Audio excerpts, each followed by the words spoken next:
side of ordinary people, working class people in this country. And that is that Rise are very happy to announce that we are joining People Before Profit. I will be designated as a People Before Profit TD, and we'll be working together to try and build People Before Profit as a mass, broad, eco-social party. And the left is coming together to fight for workers' rights and to fight for the eco-socialist policies that we need to avoid catastrophic climate change. We're coming together to try to offer a real, effective opposition to Fianna Fáil and Fine Gael, and to try to bring an end to the rule of those establishment parties which have dominated the state since its foundation. We stand for the struggle for a real, genuine left government, a government that's based on people power, a government that will actually resolve the housing crisis, that will build a national health service, quality, one tier, and that will implement the policies to have an effective 10% reduction in carbon emissions year on year. That means a government that is willing to stand up for the best in capitalist interests in this country, from the private health industry to the big polluters. So Rise is joining People for Profit, and in particular, we're asking other people out there who perhaps are watching politics, who appreciate the fact that it has been People for Profit and Rise, for example, on the issue of COVID, who were the only ones who put forward consistency, an alternative strategy to that of the government, zero COVID strategy based on putting public health before the short-term profits of business. Those people who have seen us, champion the interests of workers, whether they be the student nurses, the dependent workers, taxi drivers.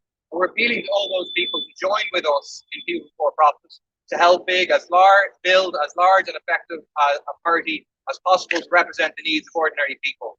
Because big business, the establishment in this country, have multiple parties representing their interests, in particular Fianna Fáil and Fine Gael. We need a party to represent our interests, the interests of ordinary people, working class people, and we think that People Before Profit is that party.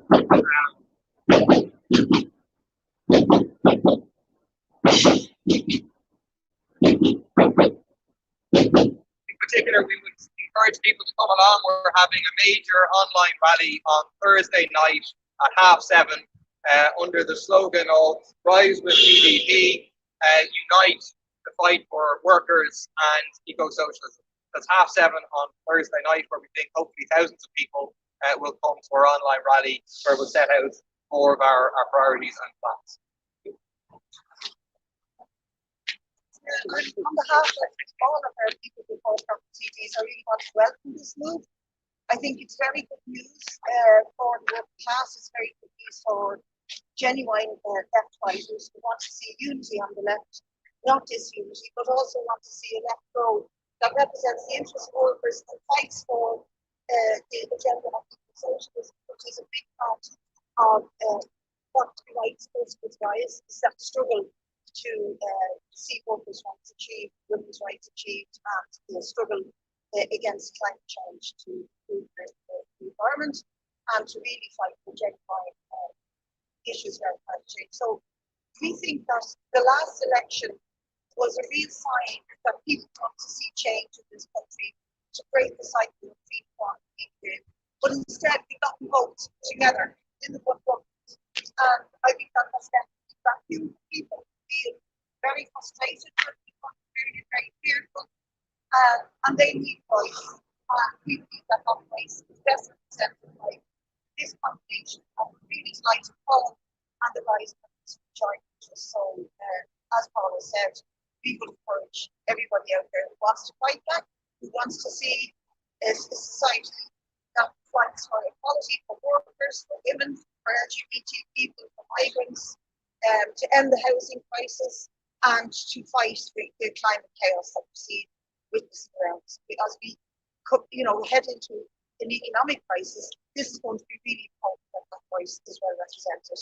And so we're delighted to have Rise members and TD Congress be joining us to give the chance for that to go forward. We want to see a left we will fight very seriously.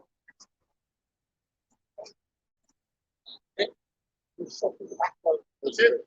Right? want to add Talk one to the or background questions. Background people, the very front page.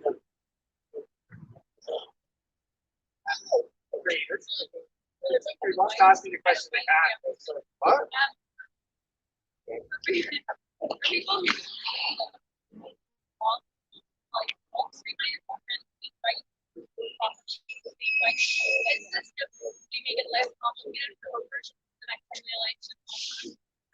No, this is a real change. So Rise has been a separate, independent organisation. Our called Solidarity for Profit. And Rise is now joining for profit as part of the Youth for Profit. And I think it does represent like a step forward for Youth for Profit. I think Youth for Profit played an outstanding role in the last election in terms of leading on the slogan "Great Cycle" of Green Ball and Green Gale, which I think captured a move of huge numbers of people who voted for all of the parties, radical left, also other parties.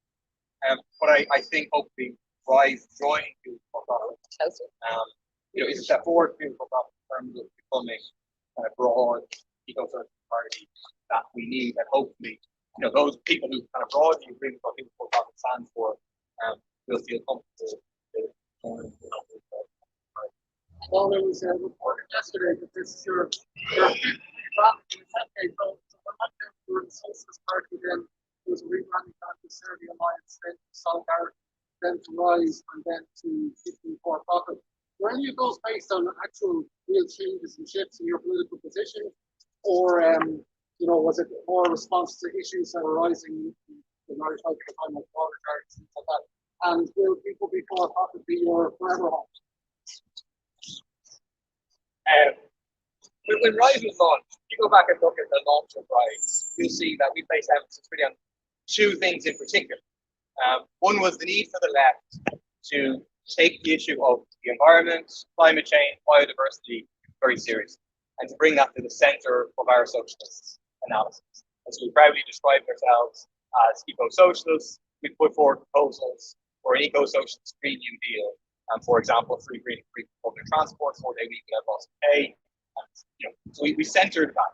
The other thing that we centered was that there was a need for a broad party of the eco-socialist left to be a space where those who broadly agree with the capitalist socialist ideas we put forward could be a part of.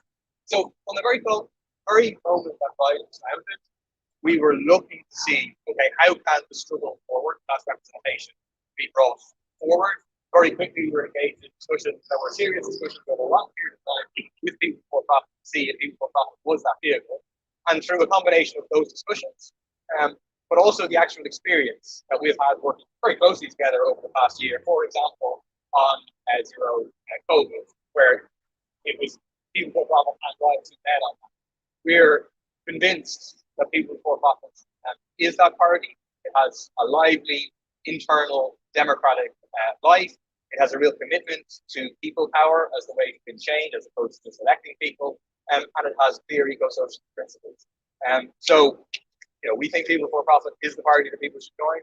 I encourage people to go. Not back when your voters come and say, "Best Buy is going to rebrand." I think people understand what socialist stands for. I think people understand that my principles as an individual socialist activist haven't changed in the sense of the essentials of saying we're not going into coalition between a Paul and Fine Gael, calling for others who are receiving votes on the left, like Sinn Féin, Social Democrats, to rule out coalition with Fianna Fáil and Fine Gael, that we think we should need to put on the agenda the idea of genuine left government, the government that excludes Fianna Fáil and Fine Gael, but that actually implements eco-socialist policies that would transform people's lives. So I think people will be fighting the next election as on the People Before Profit. Yes, exactly that. Well, can I just ask about the events of the weekend, I suppose, riots, people are calling them. It was suggested earlier on, it was apologised for that there were people from the left or the far left were involved in that. So just the opportunity here to say that there was no involvement from any of these organisations, and perhaps to tell your supporters going forward never to join these sort of protests. So I thought the scenes at the weekend were very concerning. Kind of violence that was on display by protests that at their core have the far right was very concerning and is a warning signal to all of us who stand for an equal, progressive, democratic society to stand together against that and to organise. I do think what's happening there is that there's widespread frustration at restrictions, which we understand. We are on the opposite side of the political spectrum from those calling for an end to the lockdown, because we're calling for a zero COVID policy, which means we can end a lockdown sooner, but in a safer manner. But we're at the opposite end of the spectrum.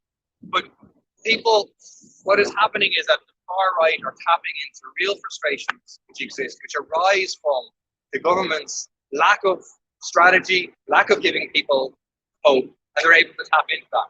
And we think, if the government were to adopt a zero COVID strategy and say, okay, by pursuing this, we're going to eliminate the virus, we'll be able to open up again, a la New Zealand or Australia or Taiwan or whatever, that would make a difference in terms of undercutting the potential basis for these protests. I thought that the Garda Commissioner's comments attributing involvement in the protests to the far left extremely concerning. I welcome the fact that he walked those comments back, but I note that when doing so, he still suggested that there were initial indications of far left involvement. There definitely was no far left involvement. This is a far right protest. The people on that protest have views which are closer to the government than they are to the views of the so-called far left, the socialists, eco-socialist left. So I still think that the Garda Commissioner, Drew Harris, has explaining to do. So he should outline what were those initial indications which led him, unfortunately, to smear the far left as being involved in something that obviously we had no involvement in whatsoever. The other thing I do is just plug Michaela. It's a broad coalition against the far right, which we're all involved in. We work closely together. Are having a public meeting tonight about the danger of the far right and about how the far right have been tackled internationally. That's at 7 o'clock. Comments obviously that they can walk that. And is it really enough for what else you see, considering I suppose the messages more or less already out there, and that is seized upon by the far right, the fact that the commission itself initially said that there was far left. Yeah, I think just the reason that this is important, and it isn't just us picking a row with the Garda Commissioner or whatever, is because it is a tactic of the far right to say that, far right and far left are both involved. If you remember what Donald Trump said after Heather Heyer was killed in the US by the far right, he kind of blamed both sides. So this is a constant tactic of the far right, and unfortunately the Garda Commissioner, by spreading misinformation about the involvement of the far left, is playing into their hands. It's also the case that far left isn't how we would necessarily self-describe. We would describe as eco-socialist left, but there are definitely parts of the media that describe us as far left. So there is an implication that we're in some way involved in that, which is also obviously quite damaging. So I think what needs to happen is a further clarification. One, to clarify on what basis did he make the statement. For example, in the Mirror, there was a Gardaí quoted who were quite kind of informed, and they spoke about this being involved by far right people, which is what our observations would be from people who, as far right activists, as anti-far right activists, keep an eye on these things. On what basis? Where did these initial indications come from? What's he talking about? And clarify that. In my opinion, it would be better to clarify there were no initial indications, and on what basis that he decided to make that statement. Yeah. Sorry.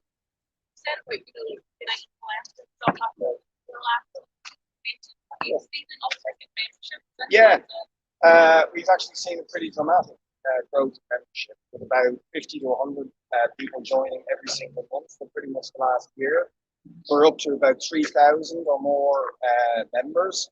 So we honestly feel with the addition of Rise and with a fairly dramatic growth in membership, that we have the best opportunities to put radical socialist, genuine socialist politics on the political agenda in a serious way, to challenge the youth involved in their establishment.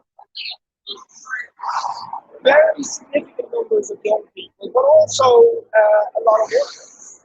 And I think people rightly recognise that particularly since the COVID crisis, people before profit and rise have been to the fore in defending arts workers, taxi drivers, student nurses and midwives, Debenhams workers, pensioners, all sorts of people who really suffered the economic privations of COVID have recognised that people before profit are standing with them consistently and trying to champion their interests and put their demands forward to the government. So I think that has been recognised, as well as people interested in the environmental movement, where again, Breed and Paul in particular have put forward a number of bills that have been really groundbreaking in terms of trying to force the government to actually take radical climate action. So yeah, I think it's a combination of that sort of standing with workers and taking a serious stand on climate change that has led to very significant growth in membership over the last year.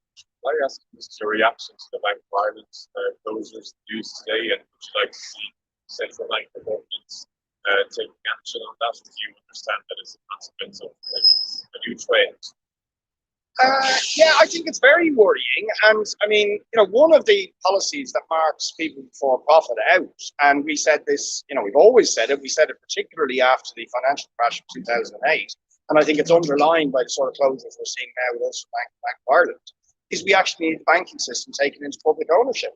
The idea that the entire financial well-being of society is dependent on these for-profit entities that can then just shut up shop is a serious problem.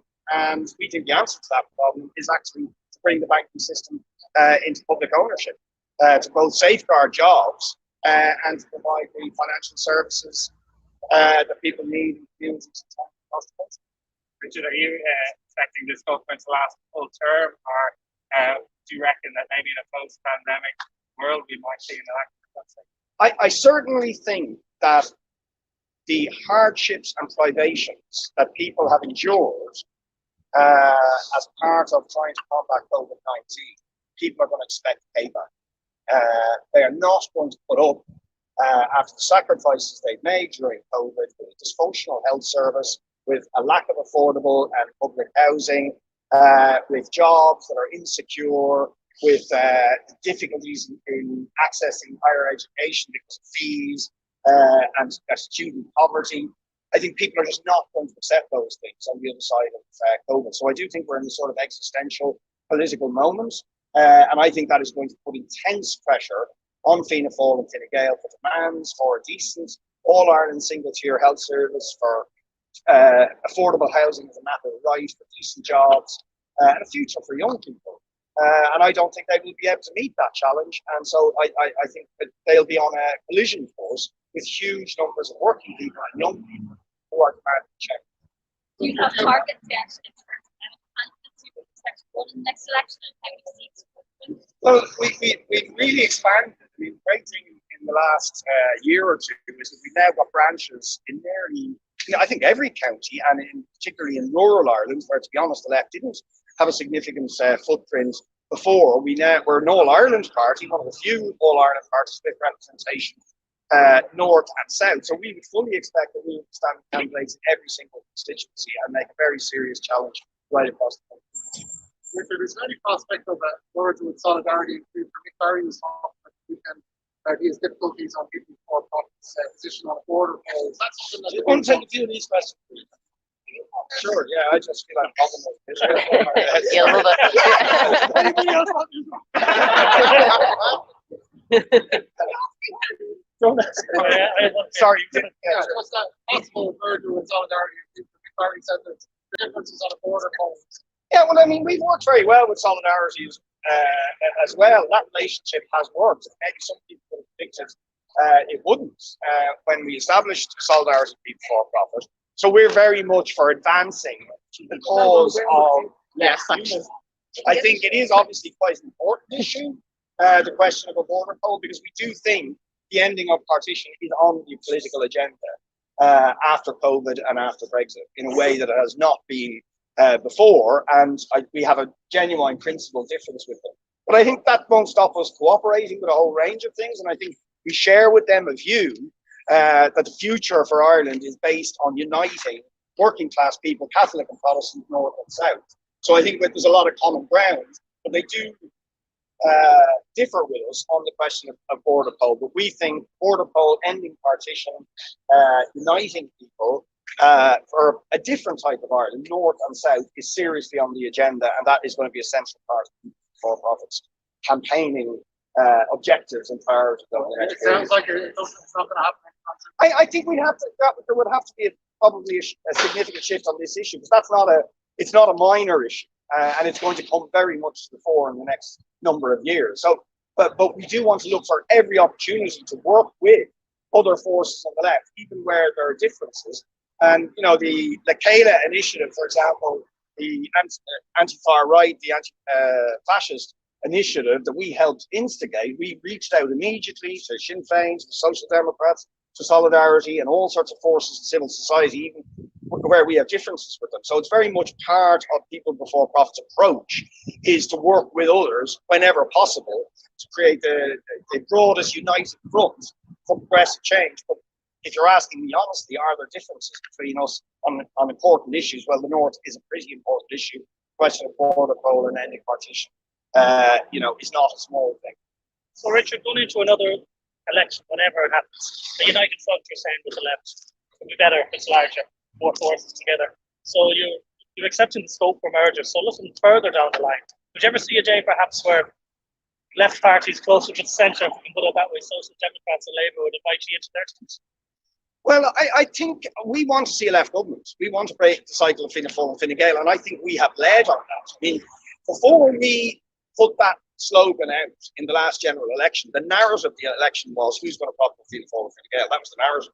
We want to break that narrative, and I think it turned out to be very popular, the idea of a left government, the possibility of a left government. We didn't quite achieve it, but it was clearly popular, the notion of breaking the cycle of Fianna Fáil and Fine Gael, and for the first time in this country, establishing a left government. So we're up for that, but it has to be genuinely a left government, not just a left government in name that then bitterly disillusions people, as, for example, Tony Blair's Labour Party did, or successive incarnations of the Labour here, who got big surges and then went in and coalesced with the right. So we want it to be a genuine left government. And I think one of the objectives over the next period is to really set out what are the key principles and policy planks of what a left government would do.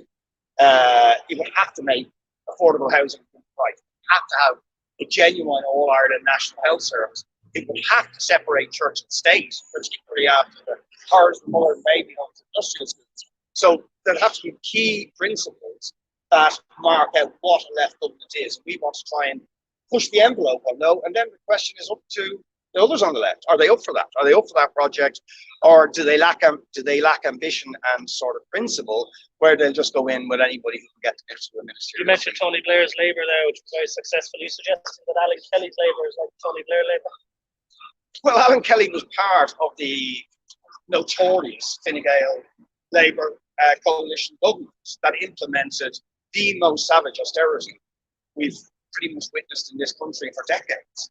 So, it's up to Alan Kelly to convince people that Labour regret what they did. I think that left a very, very bitter taste in the mouths of lots of people. So we'll see. But look, we want to present our own politics. We want to present our own policies. We want to set out what a socialist left government would do and why it would be a very good idea to break the cycle of Fianna Fáil and Fine Gael.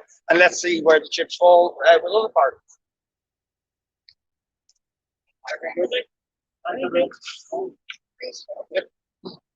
Read. You say a few words to the viewers live. Viewers. All of our viewers, your fans. Yes. That's just that microphone. Yeah. You don't have to just hold it. Okay, so I'm delighted we're here with Paul Murphy and Rise.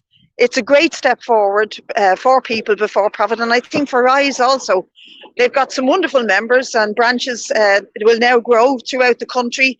That'll involve Rise members and People Before Profit members coming together to fight for an eco-socialist agenda that stands up for equality, workers' rights, women's rights, and for genuine change in this country. We want to fight for going forward to the next election. We'll be running candidates in every constituency in a fight for a genuine left government. And that's a hope and an aspiration that we want to give to workers across this country, north and south. Somebody asked there whether we've seen a lot of uptake in our membership, and what do the party grow in the next period? Well, we have been growing, and it's quite surprisingly during the pandemic. I think people are spending more time thinking about things and reading and finding out what it is that they can do in order to have a better world to live in. And so every month we have a new members meeting. I've spoken at quite a few of them, online obviously, but really impressive numbers of people joining and really impressive calibre of individuals all over the country, north and south, all ages, all sizes, coming from all sorts of different perspectives. And it's very, very encouraging. So the party has taken a huge leap forward with Rise joining us, but also with the hundreds of members, practically at this stage, thousands of members who are joining People Before Profit. So you join too. Anybody out there who's listening and you think this is a way forward, please do join us. Yes, indeed. There's a rally for the coming together of Rise and PBP. The title of it is Rise with People Before Profit, and you hashtag Rise PBP. You'll find it online, and we'd love to see you there. Paul and Richard, I think, are introducing that rally on Thursday, and it's at 7 o'clock, is it? 7 o'clock. Richard's going to say a few words about it now. Well, look, it's a very positive step. It's a very positive step for Rise to have made the decision to join People Before Profit. Paul Murphy and the Rise group will be a brilliant addition. And People Before Profit have really been growing very fast over the last while. We've now about 3,000 members. We've branches all over the country.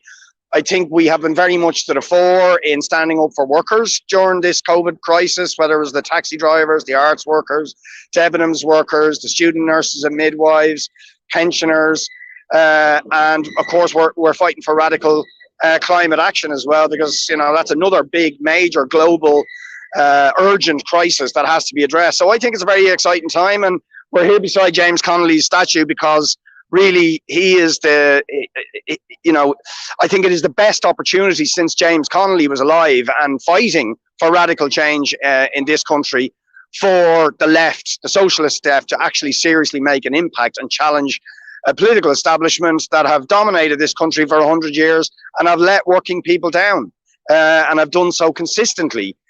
So we want a party that's going to fight for affordable housing for everybody, for a proper national health service that actually gives you health care on the basis of need, not your size of your wallet, that has decent jobs and secure and well-paid jobs for ordinary workers, that doesn't try and take your pension entitlements away from you as successive governments have been doing. So I think these are the priorities ordinary people have, and People Before Profit are very excited that we're growing with Rise now to try and put forward that radical challenge to the political establishment. Oh.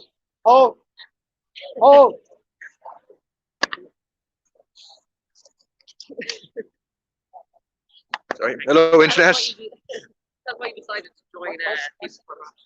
Yeah, because I think People Before Profit is, or can be, and is hopefully, the vehicle for building a broad eco-socialist left party in this country. I think People Before Profit has led the way, together with the Rise on the issue of zero COVID, which is, the crisis facing people today. And the reason for that, it's not an accident. It's because we put people before profit, public health before the short-term profit of pubs, restaurants, meat factory owners, etc. So that was a crucial experience for us, I think, in that kind of common work. I think a second reason is the focus on people power and understanding that politics isn't about just getting people elected to the Dáil or councils or whatever, that the kind of change that we won on water charges, on repeal, on marriage equality, they came about because of movements from below, which People Before Profit played central roles in. And then the third one is, our experience of kind of coming together with People Before Profit has been a very positive experience and has illustrated to us a very kind of lively, internal, democratic life of People Before Profit, which we think is vital. If you're going to have a broad eco-socialist party, you're going to inevitably have people coming from different traditions, different places, different opinions on different things, and you need to be able to facilitate, democratic debates and decisions about those things. And People for Profit is the party that can do that. Do you expect much, what do you expect for growth over the next year to prospects and battle ahead? Yeah, I think, People for Profit, I think, has something like 3,000 members now. I think a task in People for Profit is to turn as many of those members into like activists, people who come to our branch meetings, people who do, campaigns in their local area or on a national basis. That's very important. But I think there is a potential for, like, sometimes the sum of something is greater than its parts, is that Rise joining People for Profit hopefully won't just kind of increase People for Profit's membership by the membership of Rise, but will create a broader positive dynamic of people thinking, yep, this is now, I'll take the plunge. I mean, people can't know everything, then in us deciding to join People for Profit, the truth is, at a certain stage we had to decide to get in and swim and to see how it goes, because you can't know everything from the outside. And so that's, I would just encourage, there are thousands and thousands of people out there who broadly share People for Profit's, eco-socialist views, and who aren't currently members of any political party. And I would really encourage those people to take the plunge to pbp.ie/join, come along to the rally on Thursday night, and get involved in building the party that we need to build. Thank you.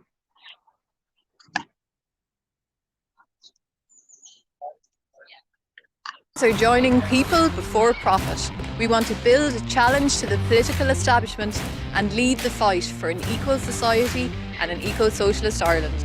We want to build a radical political force that always stands with workers, fighting for fairness and rights, fighting for decent public services for all, campaigning for radical climate action, and to establish a genuinely left government that finally breaks the cycle of Fianna Fáil, Fine Gael rule.